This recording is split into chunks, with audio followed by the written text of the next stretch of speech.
Bienvenue à cette introduction sur les points de suture et les différents outils dont vous aurez besoin pour les réaliser. La suture est une opération qui consiste à maintenir ensemble les bordures d'une plaie afin d'accélérer sa guérison. Cette vidéo est la première d'une série organisée par le groupe d'intérêt en spécialité chirurgicale, le GISC, de l'Université Laval. Nous espérons que ces capsules vous aideront à apprendre et pratiquer les techniques de suture les plus communes. Les chirurgiens disposent de différentes options pour fermer les plaies chirurgicales à la fin d'une opération. La fermeture de la plaie peut être effectuée avec des points de suture placés sous la peau, des points de suture placés sur la peau, des agrafes ou clips, des adhésifs tissulaires ou colles, des bandes ou d'autres dispositifs. De manière générale, lorsqu'elle est possible, la suture est la meilleure méthode pour fermer une plaie. Si elles sont bien pratiquées, les sutures permettent une évolution avec peu de complications et une épidermisation rapide. On recherchera les deux critères suivants pour pratiquer cette technique. Premièrement, une plaie propre sans suspicion de risque infectieux. Et deuxièmement, la proximité des berges pour éviter une tension trop forte entre les plans. Pour pratiquer vos techniques de suture, vous aurez besoin du matériel suivant. Un outil incontournable est le porte-aiguille. Les porte-aiguilles sont des pinces qui permettent de manier l'aiguille de suture avec une plus grande aisance. L'extrémité du porte-aiguille servant à tenir l'aiguille est appelée la mâchoire, jaw en anglais. Elle est pourvue de plusieurs dents dans lesquelles on insère des aiguilles de diverses tailles. Il faut tenir le porte-aiguille avec le pouce et l'annulaire de la main dominante en les insérant dans les anneaux du porte-aiguille. L'index vient se déposer directement sur les tiges pour plus de stabilité. Une autre technique plus avancée consiste à tenir le porte-aiguille dans la paume de sa main pour permettre un mouvement plus ample, toujours en gardant l'index sur les tiges pour une meilleure stabilité et plus de précision. Finalement, la majorité des porte-aiguilles ont un mécanisme de verrouillage pour maintenir l'aiguille en place et éviter qu'on ait constamment besoin d'appliquer une force pour la stabiliser. Vous aurez aussi besoin d'une pince Dachshund à griffes ou striées qui permettra de tenir les tissus. On tient la pince comme un crayon. À noter qu'on ne doit pas utiliser nos doigts pour prendre l'aiguille et la mettre sur le porte-aiguille. Nous devons procéder avec la pince. Il existe des pinces dentées et des pinces non dentées.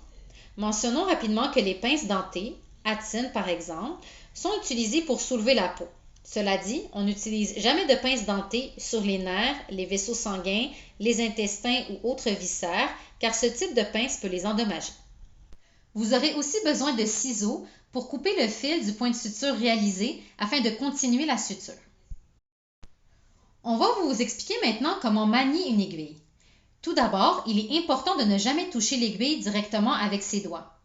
On la sort de son emballage avec le porte-aiguille.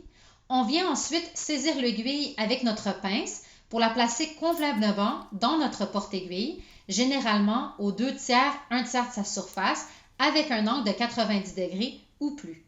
On obtient de cette manière une meilleure liberté de mouvement et il est plus facile de venir chercher la peau.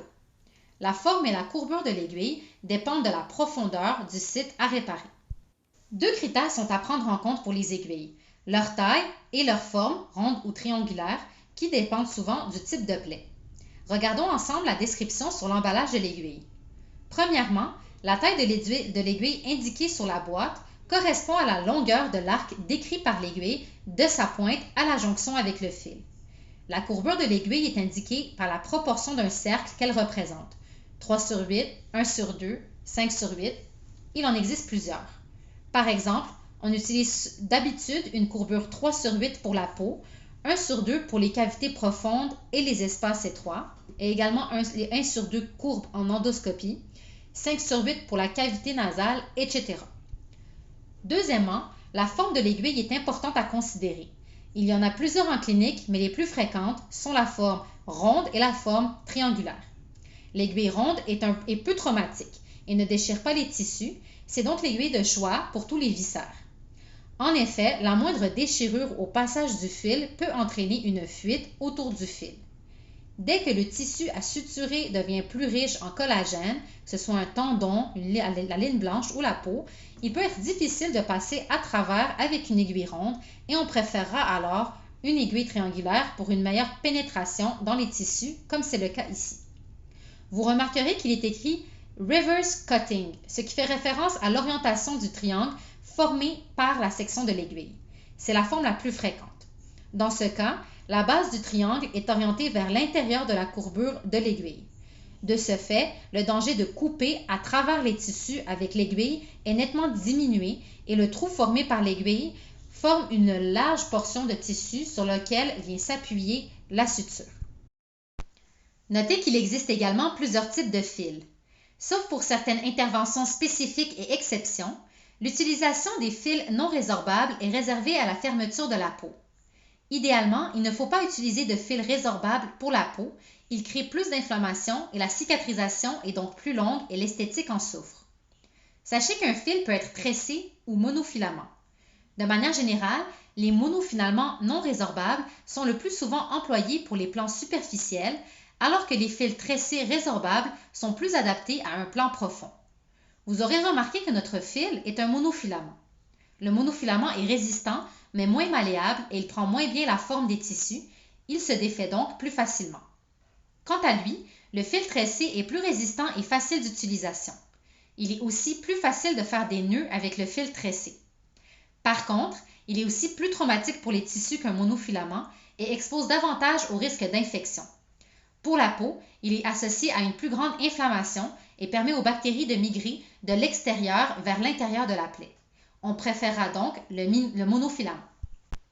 Cela met fin aux outils indispensables pour la suture: porte-aiguille, pince à griffe, ciseaux, aiguille et fil. Et finalement, vous aurez besoin d'un pad de suture qui simule la peau. Nous vous encourageons aussi à pratiquer sur des fruits pour vous habituer à des surfaces différentes et on vous donnera des exemples durant nos vidéos prochaines. Souvenez-vous que le choix du matériel revient d'une part au type de chirurgie effectuée, mais également aux préférences personnelles du chirurgien selon ses expériences personnelles. Il existe plusieurs points possibles selon le type de plaie qu'on vous présentera lors de prochaines vidéos. Nous espérons que vous avez apprécié notre vidéo d'introduction. À bientôt pour une prochaine capsule.